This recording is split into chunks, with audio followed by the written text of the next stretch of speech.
So, eto na guys, diba, done na siya. I-dry lang natin siya dito. And make sure na lagi kayong naka-gloves. Kasi guys, hindi nga yan natatanggal sa ating kamay. So, ayan na siya.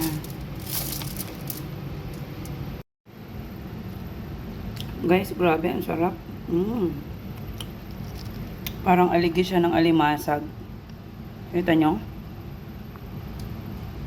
Ang yabo, ang ligat, ang sarap. Para talagang kumakain kayo ng aligi ng alimasag or ng hipon. Sarap. Grabe. I-try nyo na. Sulit na sulit. Ang sarap sa ating fresh organic kamatis na hinarvest. So, ayan na guys. Done na ang ating salted egg. At kung gusto nyo talagang malaman na nagmamantika ang ating salted egg, so mag-cut tayo ng isa. Ayan guys. Wow, look at that. Ayan. Nakikita nyo guys. Umaagos ang mantika ng ating salted egg. Ayan. Wow. Looks yummy. Mainit pa kasi siya.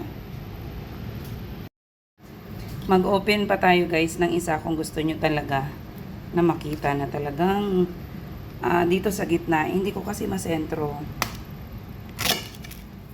So, ayan guys. Look at that. Nakita nyo kung gaano sumabog ang mantika ng ating salted egg. Ito naman, kasi hindi natin na-cut sa gitna.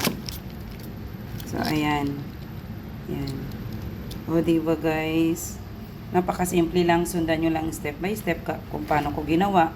Kung pagkain lang guys, huwag nyo nang problemahin ng pangkulay. Ito lang naman guys, yung shinare ko is pang business.